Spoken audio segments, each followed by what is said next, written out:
No thoughts, no doubts, just flow.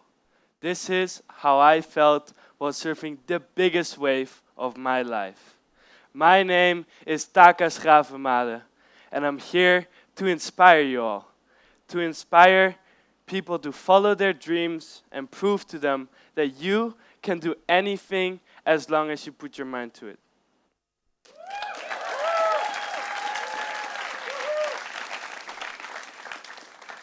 How it started. 7 years ago, when I moved to Bali, I actually didn't want to surf. But somehow, my parents managed to get me in the water, and after a lot of falling and big wipeouts, I fell in love with surfing. I loved the way it cleared my mind and instantly made me feel calmer and more relaxed. I learned how surfing isn't just a sport. It's a rich, sensory, and emotional experience. For example, surfing triggers a feel-good cocktail of brain chemicals. It releases adrenaline, a thrilling energy boost, serotonin, the so-called happy chemical, endorphins, the body's natural painkillers, and dopamine, the brain's rewards and pleasure centers. I'm addicted to this feeling. No wonder I wanted more and more. While my friends were talking about surfing perfect waves, barrels, and learning new tricks, I found my adrenaline through surfing bigger and bigger waves. This is where my dream became clear. I wanted to surf the biggest wave in the world, Nazare, before my 18th birthday.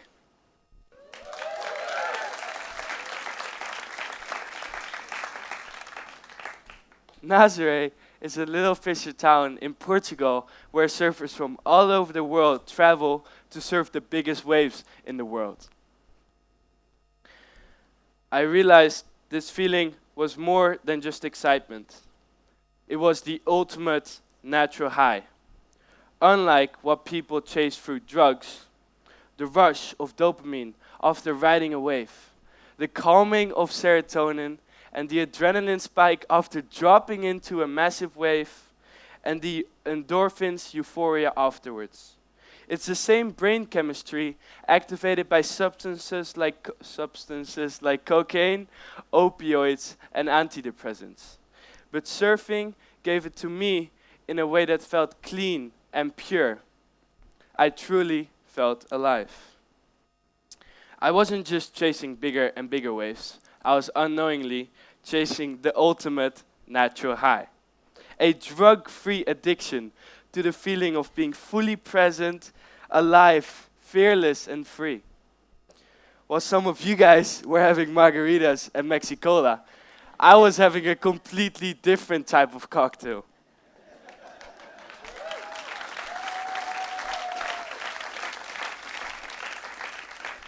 I had discussed the dream of surfing Nazare with my mom and dad, but needed a push to get me started. So we walked into Fetch, the company of my surf coach, Israel. I shared my dream with him, and we discussed everything, from my training schedule to the size of the waves I should surf at Nazare. I shared this with him. I also shared my crazy dream with a bunch of friends and others. Some of them believed in me, but most people had thoughts and doubts that I couldn't do it. Now listen, I forgive you guys for doubting me, but it only gave me more motivation to prove people wrong. I didn't doubt myself. I had confidence in myself and in my team that we could make this happen. I had visualized myself surfing Nazare 1,000 times, and it never went wrong. I'm not crazy. Okay, maybe a little bit. But I got far enough to think that you can't just surf Nazare without a plan. My coaches and I set guidelines of how big I wanted to surf Nazare. We were aiming for conditions to be between 25 and 40 foot. That's the size of a 4-story building. And if you see that bar of straight bamboo right there, that's 34 foot.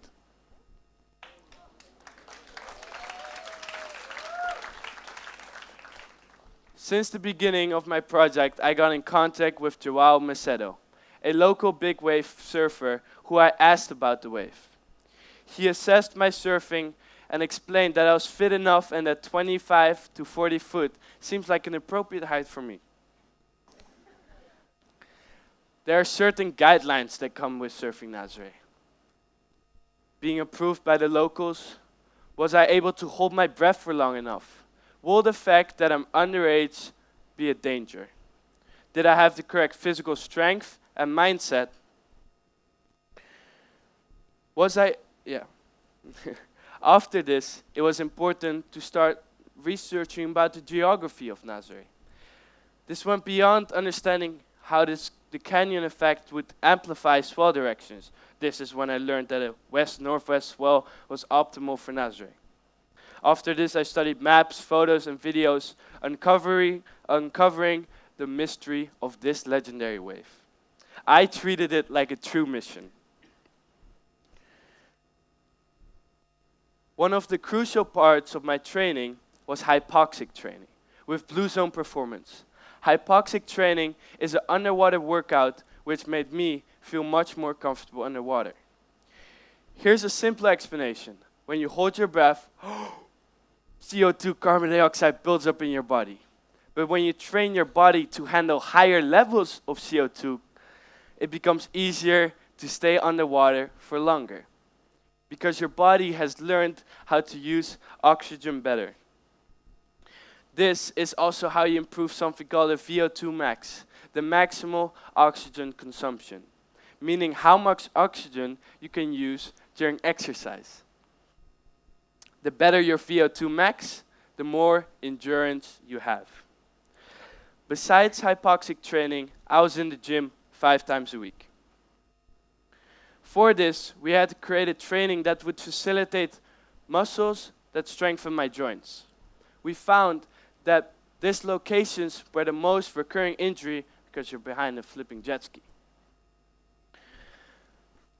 We worked on keeping them more committed. We worked on keeping my muscles more committed in case of a fall. Especially my shoulder joints were at big risk. During my 14 months of intensive training, I went through 3 different phases. In the first phase, we focused on we prioritized muscle building with heavy loads, so results appeared quickly. In the second phase, we focused on transforming that strength into something useful for the sport. Strong and fast muscles that would be able to observe any type of external impact. The third phase, this was my peak phase, in which I reached my maximal strength and cardio levels. I also added some paddle sessions at Wanderlust, which transformed my gym work into surf strength. I would like to share a quote from my coach Israel.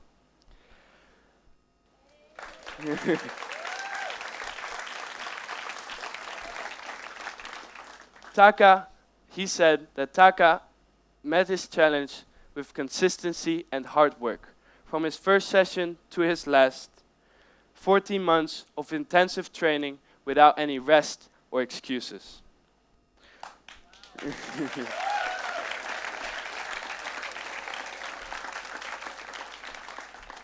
The hardest part of my training wasn't just the workouts, it was the sacrifices. While everybody else was eating ice cream on the beach, I was underwater, holding my breath, thinking, this better be worth it.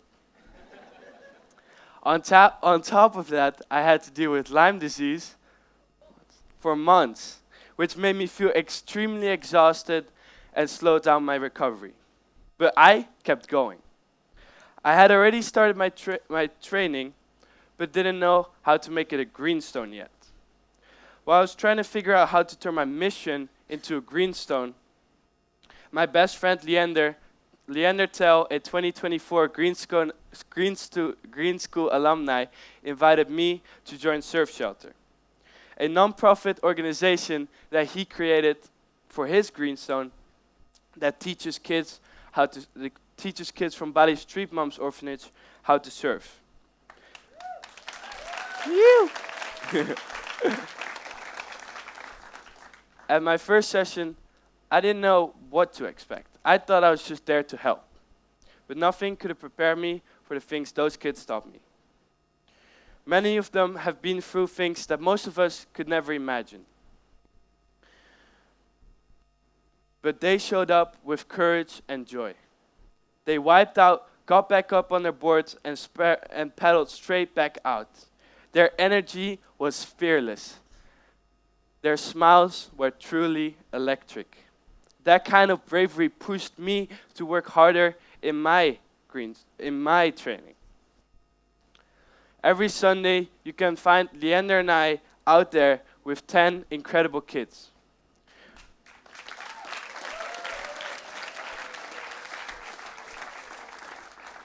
Working with them made me realize why I surf. It's not about being the best. It's about presence, freedom, and feeling alive. Surfing also helps with trauma. Trauma disconnects us from our bodies and the present moment. But in the water, something switches. The rhythm and sound of the ocean calms the nervous system down. The challenge builds trust and confidence.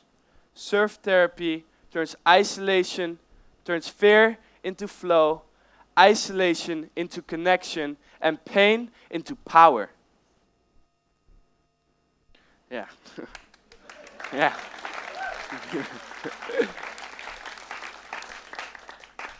I needed money to surf Nazare. So I produced Road to Nazare merch, which not only helped me, but also the kids from Bali Street Moms. On the shirt, it said Road to Nazare. But then my team came up with the name Mempercayai, which the meaning of deep trust and how it relates to my mission. And the transformative trust is a transformative power. Mempercayai reminds me that growth begins with trust. I started to get more used to Mempercayai. I used to think, who would want a shirt with a name that nobody knows? But it ended up being quite the opposite. I sold close to 200 shirts, organic cotton shirts, and raised a total of $7,000.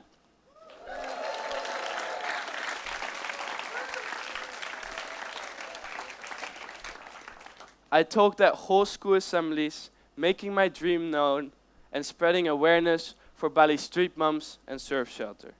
I've never been the type to talk about sad stories. That's not really me. I want to share the way these kids have inspired me. Their smiles when they go surfing are truly electric. Before going to Portugal, I spent time with my family in the Netherlands. Every day I checked the forecast at Nazare, but no big swells were coming in.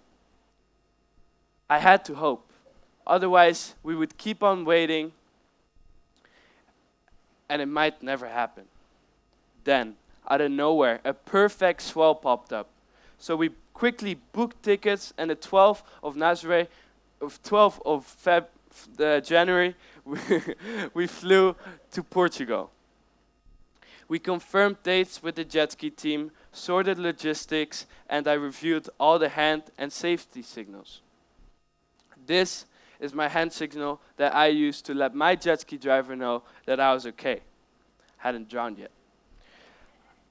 I also connected with local shop owners. Tisa. I also connected with local shop owners to ask them their opinion on surf tourism. One guy named Mumu told me that he closed down his shop right before Nazare got explored in 2010. What a bummer. I interviewed Victor, a fifth-generation fisherman who runs a restaurant that cherishes big wave surfers. He shared stories of his father and grandfather navigating the same waves in small wooden boats. Isn't that crazy? With 2 warm-up days under my belt, day 3 was my big day, 16th of January. I woke up at 6 to the sounds of massive waves breaking. You could feel it. Something was different. My jet ski team and I met up early and said, this is it. Now, and before I knew it, I was on the back of the jet ski heading out of the harbor. Now, there I was, laying in the water, feeling and hearing the Atlantic Ocean rumble. I felt so small and was so nervous, but focused on my breath so it wasn't overwhelming. Then I hear the yell. Taka, get ready! Big one coming! Big one coming? I thought we were going to catch some warm-up waves first.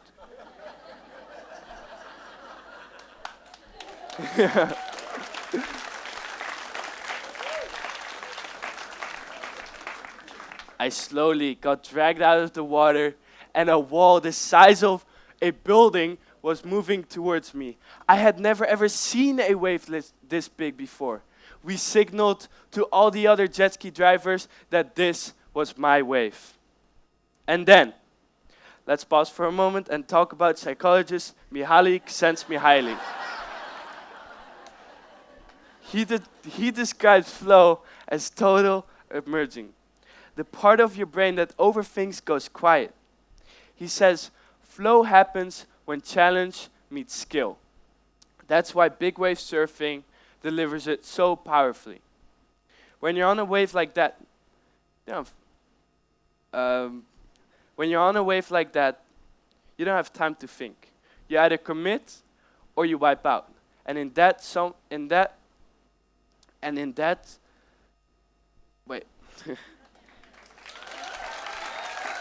Yeah, I got it. And in that full commitment, something changes. Let's return to the noise. The hype, the pressure, and the adrenaline. The psychological state that changed my life. The moment I dropped in to the biggest wave I had ever surfed, I didn't think. I didn't hesitate. I wasn't even aware of myself. I was in it, no thoughts, no doubts, just flow.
Super cool, hey?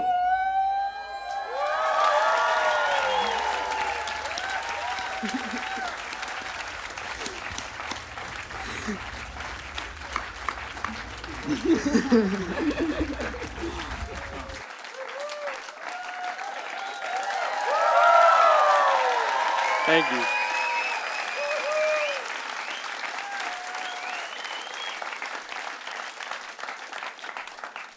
Complete focus. I became the moment. It made missing all the other moments worth it. All the FOMO, missed birthdays, family vacations, and all the time I could have spent with my friends at Mexicola. My dream wasn't handed to me. I worked my ass off for it. And the dedication and discipline I learned on this journey will stick with me forever. My name is Taka Gravemade. Was a 17-year-old who followed this dream, a dream that led me to ride the biggest wave in the world, Nazare, before my 18th birthday. Wait, okay. And let me tell y'all something. My dream came true. Not because of the wave I surfed, but because of the state of mind it gave me. Flow, purpose, and presence. That's what I was really chasing. Thank you.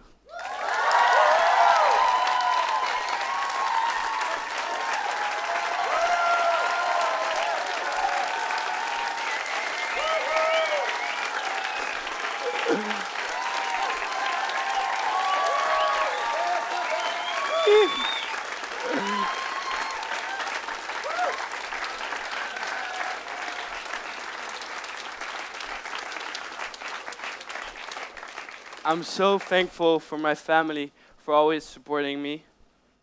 The kids from Bali Street Bumps and Leander. My Nazare Waterfront jet ski team. Israel.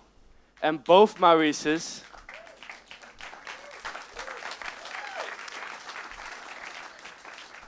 Anna, Vicky, Joao, Mumu, Victor, Arian for making the video, and my friends. Ibu Jess and all the other Greenstone teachers, and of course, everyone who bought a shirt or donated to my GoFundMe. If I forgot anyone, blame it on Nazare. It might have washed a few names out of my brain. But once again, thank you all for coming and listening to my Greenstone. Thank you.